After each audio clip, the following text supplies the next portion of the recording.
exploration started, actually I put here early 80s, late 70s.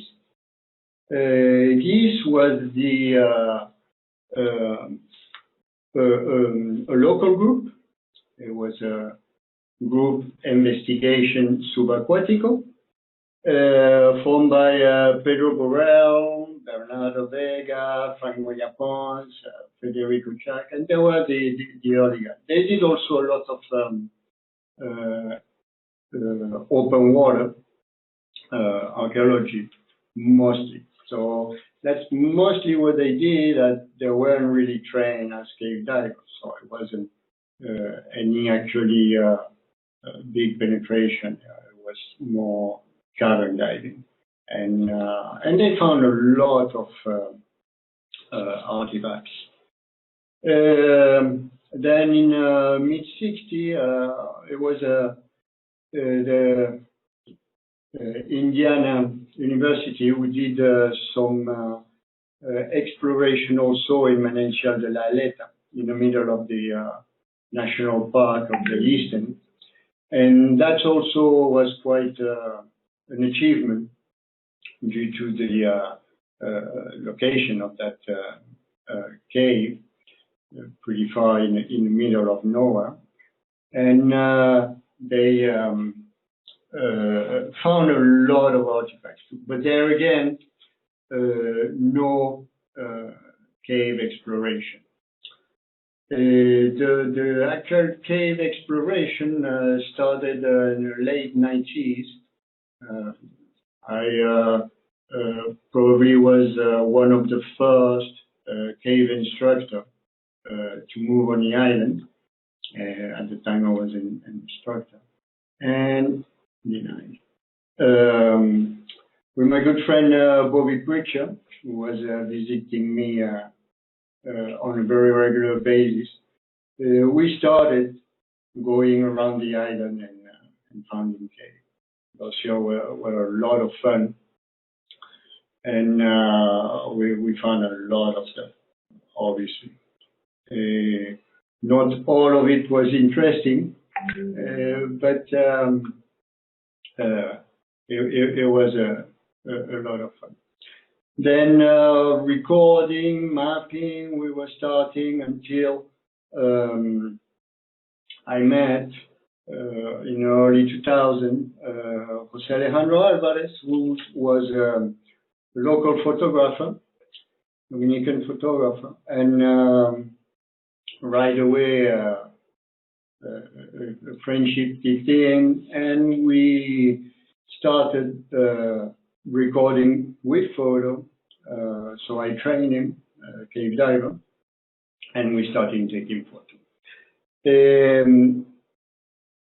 We actually, with a few friends of his, Santiago Camarena was one of them, who actually showed the picture, the photos to this father-in-law, who was actually Frank Moya Pons, from the Geese, so he was really into it. And at the time, he was also the Minister of Environment.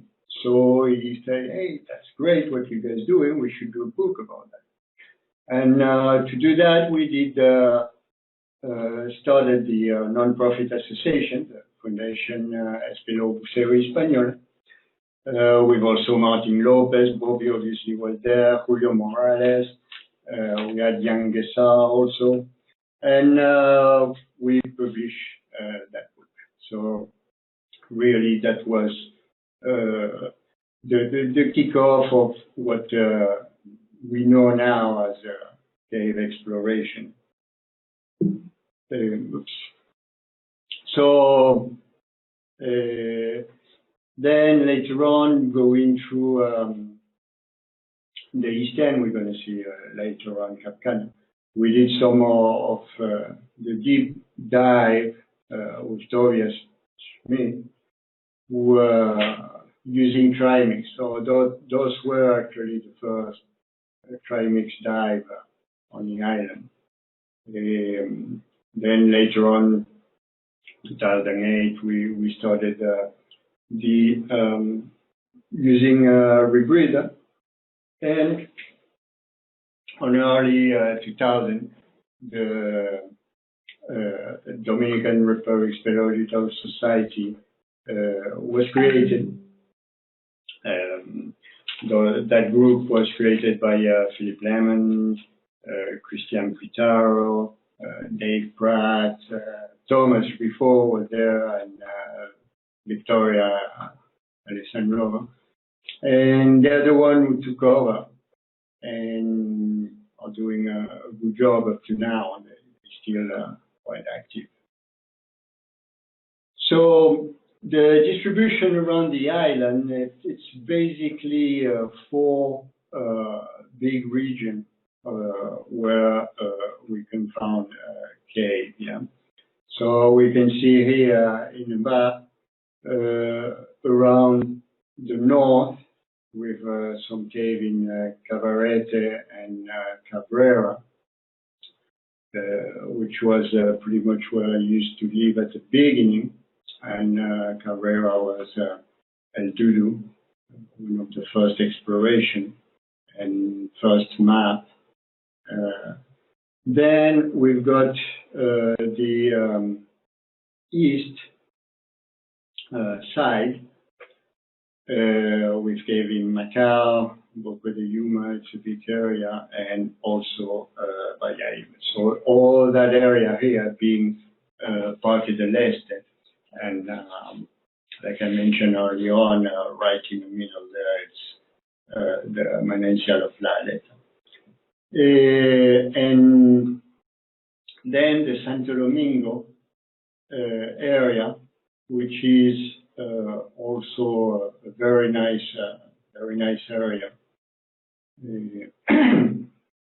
with a lot of cave, Cuevataína, Tiro, Roca, Jardín Oriental.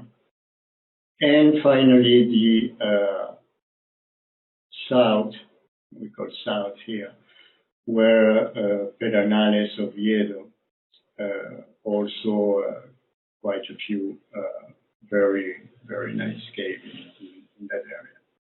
And so at the end, I elected Santo Domingo for the easier access to just about every. From here, we can go easily to all the different areas. So then, the accessibility to the cave. A lot of the cave on private property, so obviously good owner relationship is necessary. But also being on private property, well, actually even the one on the government part, are not necessarily easy access. As you can see, a lot of time we've got a very long walk from the point we have to leave the car to the water. So we're lucky enough to have a lot of time people helping us. So they're not always on regular road. Some are in populated area, but again, some of them, they don't even have a street name. So, you know, to get to the cave, it's normally easier to have a guide just for that.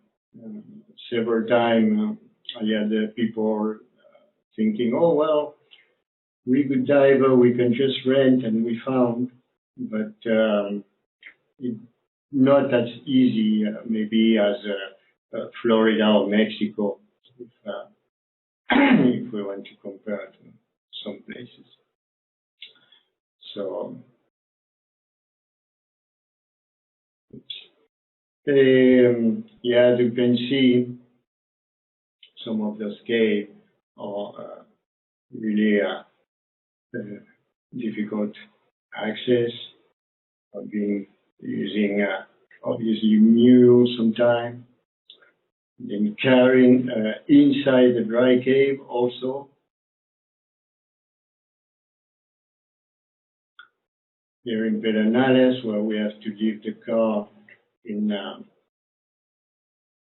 on the street and carry all the gear to this type of vegetation with a bit more desertic, and as you can see, it's quite arid. And with our good friends, the mosquito, going along the way with us. So like I mentioned, Dudu was one of the first cave. It's quite nicely decorated. Not all the caves are decorated. We found just about every possible different cave, some of them with a nice stalactite and stalagmite, other a lot less. Mavataino, also close to Santo Domingo, one of the nicest one with maybe also Asfalto in Pedernales, which is probably the most decorated cave in the Dominican Republic. You can see here quite a big entrance, some nice crystals. Tilde, for example, it's one who doesn't have any formation, so it's kind of a porous rock, kind of white, who does, as you can see, reflect the light a lot, and that cave got a very nice halocline. So it was amazing to go through that stuff. Then the life, so there is obviously outside some shrimp, little fish on the inside. And then inside we got those microscopic. We didn't take that photo like that. Those photos were taken after with collection with my good friend Tom I live, and through a microscope. So maybe actually those collections were done in Cuevataina. It's always interesting to work with Tom. I knew him since Bermuda, where we have done also collection there. So I invited him to come over, and we found some of them were related actually to the one in Bermuda, the one in Cuba, and strangely enough to the one in the Canary Islands. So who knows how they got together. In some caves we found bone. Those one obviously were human, no doubt about it. And we also found some fish, what could have been a dog. We found turtles, crocodiles. So it's very diverse what can be found in the cave. So we've been all group from geese to Espeleobuceo to GRSS. We all been working with the Museo del Hombre Dominican with all type of artifacts. There being over the years several presentations. We can see here a fragment of Taino pottery, as the Taino used to use the cave, the entrance, to get water, to do also prior they were venerating the caves.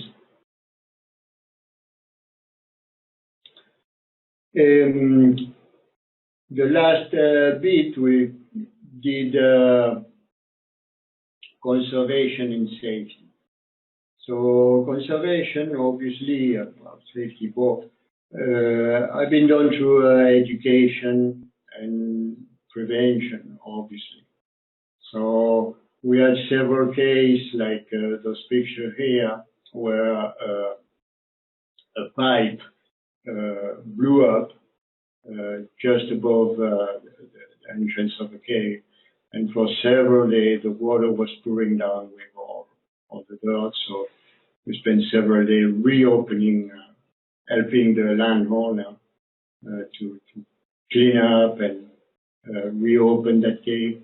Other cave, where the tie-in actually did have a air pocket that we did enjoy up to probably, I think, 6, 7, 8 years ago, until the next neighbor started landfill to prepare his land for construction. And that did block all the blowhole to the dry cave. So ever since, obviously, the air became contaminated inside the cave. So we had a few issues here and there.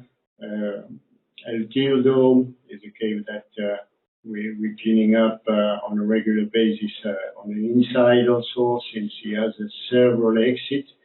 And some landowner, as much as you can try to educate them, still don't understand and throw stuff.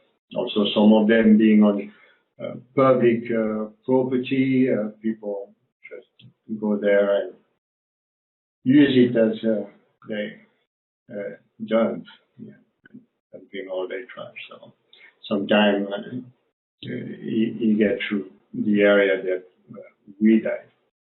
So anyhow, and safety, we've been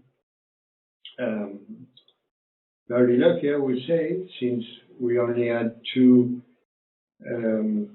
accidents over the last pretty much 30 years.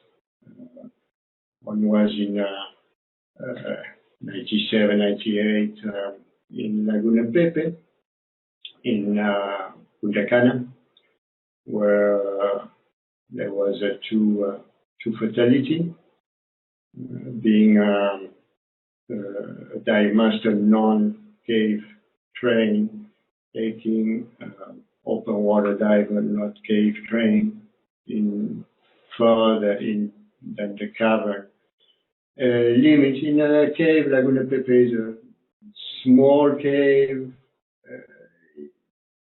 Where they went was a bit narrow and sealed. So there was a huge panic, and 2 of the 5 divers didn't make their way out. And the other one was most recently, only last year, in Dudu Cave, where also 2 non-cave trained divers went into the cave trying to do some exploration into a very narrow passage also. So obviously, not having the training, they ended up stuck inside that narrow passage. So it's been those 2, but that obviously could have been worse. But ever since I got here early 2000, working to educate the dive. It's true that the beginning cave like Dudu, Taina, Chicho, and Bayaibe were used by all the local dive center of the area, taking non-cave diver with non-cave trained guide into those caves, and that's when we put the first sign in El Dudu back then, and start to educate the dive center.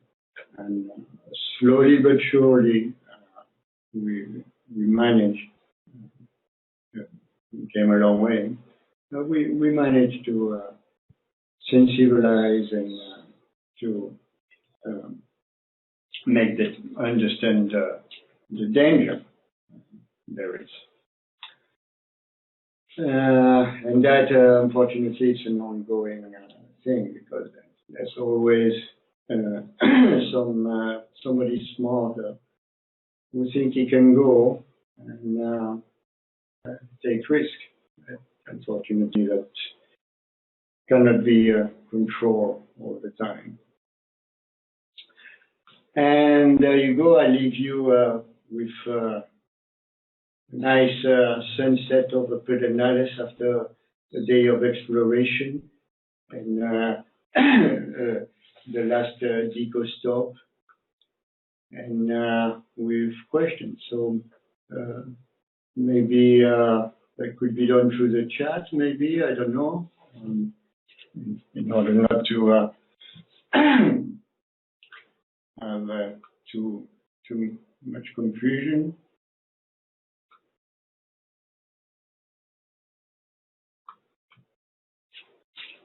Yes.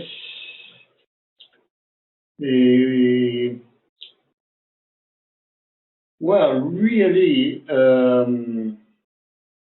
in public land, okay, let me read the question. I'm not sure everybody sees the question. What kind of permit does someone need to explore on government public land? Well, on public land, like for example, Pedernales, which is pretty much public land, there isn't any permit required. Now, for what is maybe park, yes, obviously, permit are needed. Like, for example, I mentioned Maninchal de la Aleta. This type of place need a government permit. Los Tres Ojos, right here in Santo Domingo, when I wanted to go, I had to get permit. And it's normally Medio Ambiente, the Ministry of Ambiental, who deliver this kind of permit. Anybody else? Yes.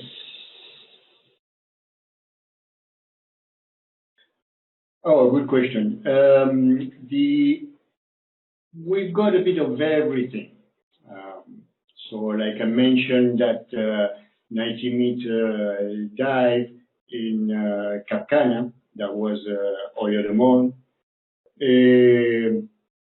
But most of the cave are between, I would say, the 10 to 20 meter.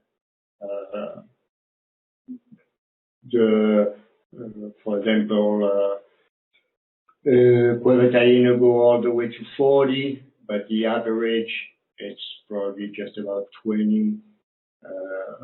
Most of them are fairly shallow and accessible. So right there.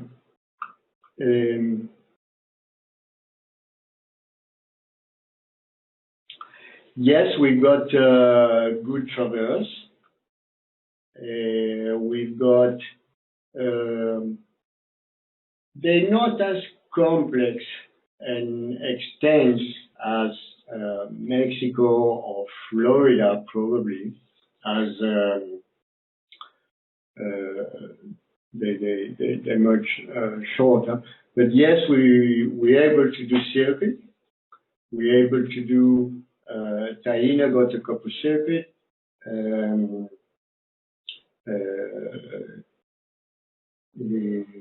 Fan, Taíno, Tildo got circuit, several entrance. So for classes to recalculate third, it's kind of interesting dive, yes. Let me go up. Where was I? Here. There are no caves inland. Well, actually, they're all inland. All the caves are pretty much inland. I believe that there is one, and even there in Bahia, kind of access by boat. But everything else, they are inland cave. So type Mexican cenote. It's like you saw maybe, I don't know if I can go back. Yeah, go back. That type of entrance, most of them. What is the explanation for human remains and artifacts so deep inside the water? Actually, the bone in Maravillas de las Americas are not that far inside. And the area we found them, it's actually more the underwater lake. That cave got quite a big lake, and the bone were found there. So we actually didn't took any sample at the time, and we're not sure of how old they are. And so they very well could have been brought there, with a canoe or some sort of a little boat. How many courses and certification are required to safely reach the level of cave diving? Well, cave diving, for cave diver, you need a minimum of 100 dive. And so obviously, I recommend to have maybe a minimum of advanced nitrates with an idea of managing double or double salmon in order to start into cave. But the route can be from cavern. You can just see daylight, and that with about 25 dives you can enter that class. Going then into intro to cave, so cavern limitation to daylight, intro to cave limited to the main tunnel, the main line, no complex dive like we were talking about circuit and that. And and then eventually, intro cave with a 50 log dive, and then into cave.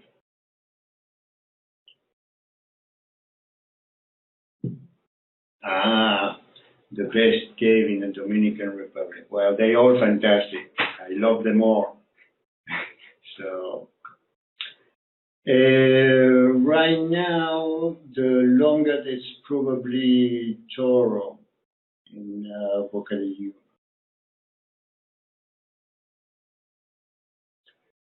Yes, most of the Dominican cave do have allocline.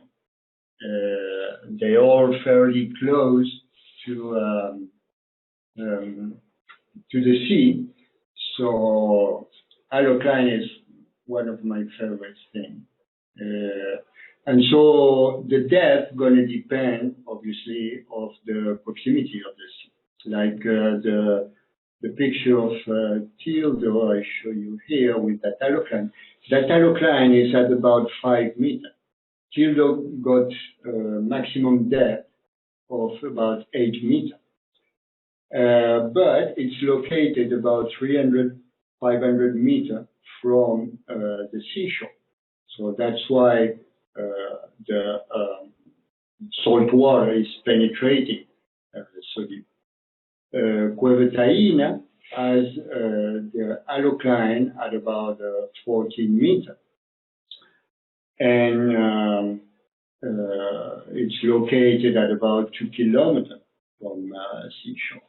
And then you got another interesting one. All those are in the area of Santo Domingo. And then Jardin Oriental, which is located about 4 kilometers from the sea, you will find the halocline at about 28, 30 meters. That cave actually goes down to about 40 meters. And actually, the halocline in Jardin Oriental is one of my favorite because it's actually a double halocline. So you can surface and being in between. So there is like 3 types of water and also temperature. It's not just halocline, it's also the mix of halocline and thermocline. The 2 different layers of water do also have different temperature. And that's what probably marked them so much. And very very nice to swim like in between, so you feel like you've got a floor and ceiling, and your light is reflecting on both when you're moving. It's quite a cool, really cool stuff. And with I would say the global warming, I noticed over the last 20 years that those halocline are actually going deeper. You know what? Meaning the seawater is pushing further inland. Yeah. So when Taina said the halocline is 14 meters, 20 years ago it used to be at 16. To give you an idea. What did I stop? Let me go back to the question. Of course, on the cave, halocline, or the new room, I do the platform cave. Lydia. Not really. Well, the new rule, I suppose, referring to that after the accident, the owner had to be able to reopen. First of all, to get few new permits, and they've been watched. And so it's really more them personally who did put those rules than actually the government. And there again, there isn't much government control over the cave. So the rule are by the cave owner. And honestly, I had tried way back to implement that type of thing with several cave owners, and it wasn't very receptive. You know, they don't want to check the card, make the people fill a form. You know, some of them, they just, you know, want to take the entrance fee, and that's why I was saying that unfortunately non-cave diver can still get them, because and it's the same for government owned. You know, you get to the door in Parque del Este, and they hardly ask the certification cards. Let me see. Where am I?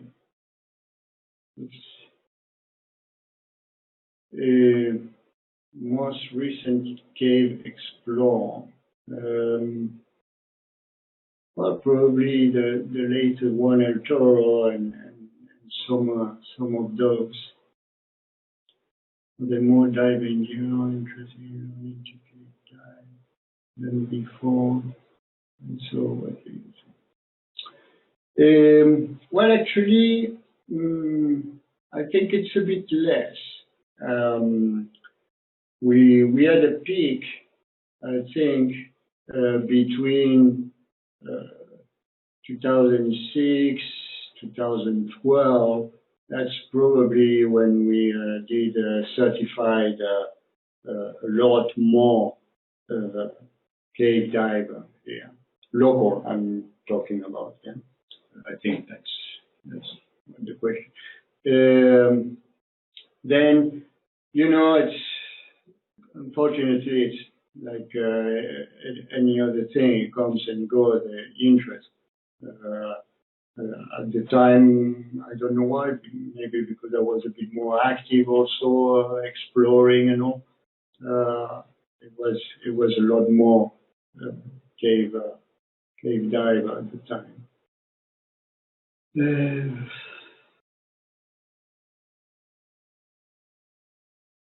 Well, difference with open water in terms of calculating a table. Well, although yes, obviously the depth is important in cave and gas management, but gas management also and distance. Yeah. So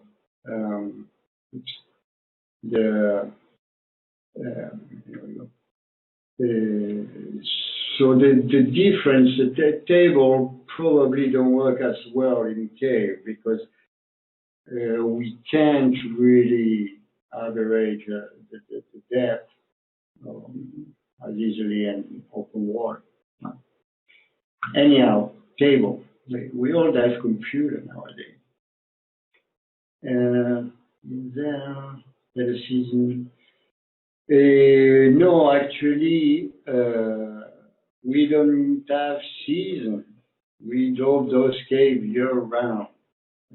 It's always a good time to come and dive the cave.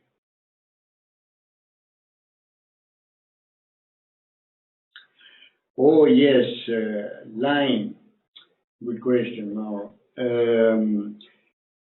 Yeah, part of the safety outdoors line, and so yes, we did. Obviously, the first exploration line, it's not always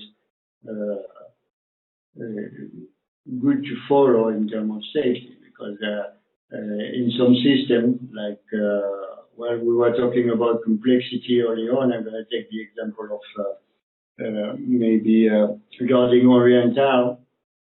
We can be a little complex, and where we still have, I never changed the line, we still have the original exploration line. So, which means there is keys everywhere. So the keys when we tied up a line to the existing line to go in a new tunnel. Yeah. So it can be quite confusing in that case in particular. But most of the, going to say, highly used cave are properly lined with only one main line and what we call gap, which means a space between the main line and the side tunnel line. So basically, we have tried to prepare the cave properly, like it should be in terms of safety. Do you think anything else? Oh yes, there is plenty to explore. I mean, I don't think we haven't scratched the surface, you know. So hey, come on down.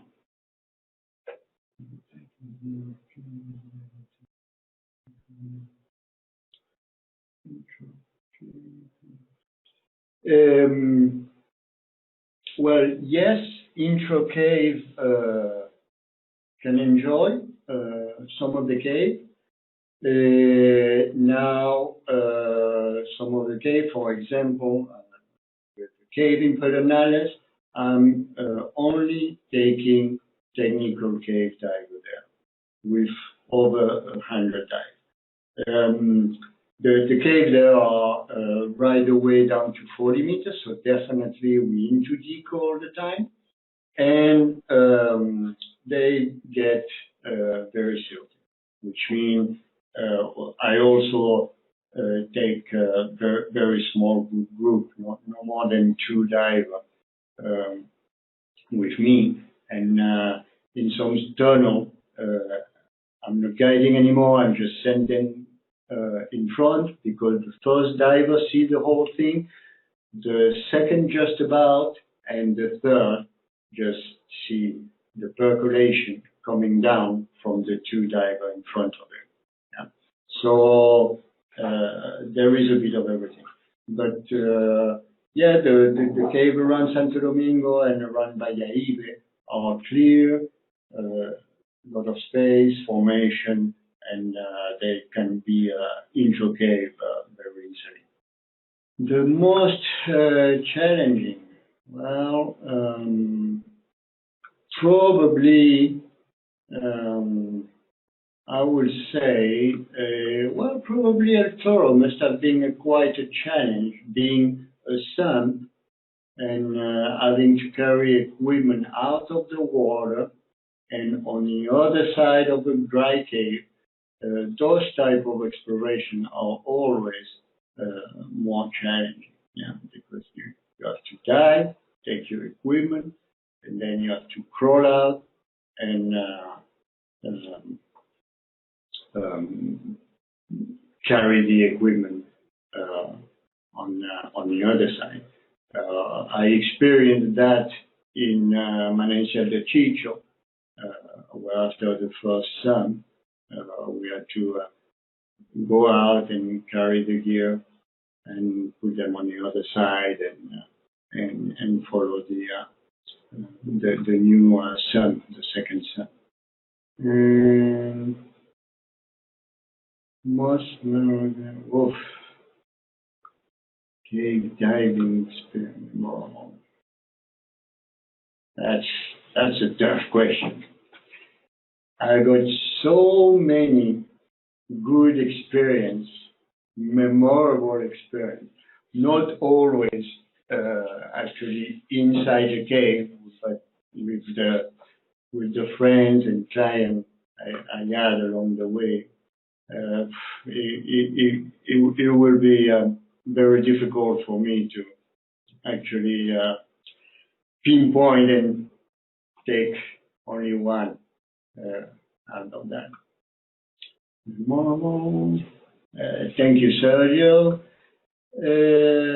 Yes, of course, Simon. There is some cave which are a lot more narrow. For example, in Bayaibe, La Jeringa, it's most of it, let's say 2/3 of it, it's only accessible by side mount, yeah, or at least the first couple of restrictions. Well, first worst scenario. Well, you know, in the first exploration, actually, it brings back a memory. And you were asking about the memory. I remember when Bobby and I explored Trou Nicolas in Pleudenal the first time. I was the lead diver that day on that cave, and when I finished my reel, I turned around and showed Bobby the empty reel, and he just grabbed his exploration reel and handed it over to me. So off we go, we keep going, and really on the way back, like I mentioned, we couldn't see anything else anymore. It was just line following. And all those empty reels flipped on me, got stuck into the restriction, into the line in the middle of the restriction. So that was kind of a bad scenario, I would say. Tried to get out, stuck on the line, don't really want to cut it. So obviously with patience and time, I managed to get out of that one. Obviously, since I'm here telling you the story. Well, we did quite a good time. Thank you, everybody, for being here. And hopefully, you can see here my contact for the one of you who want to come down or already are here and want to get into cave diving. Thank you, Louis, for the opportunity. I really appreciate it.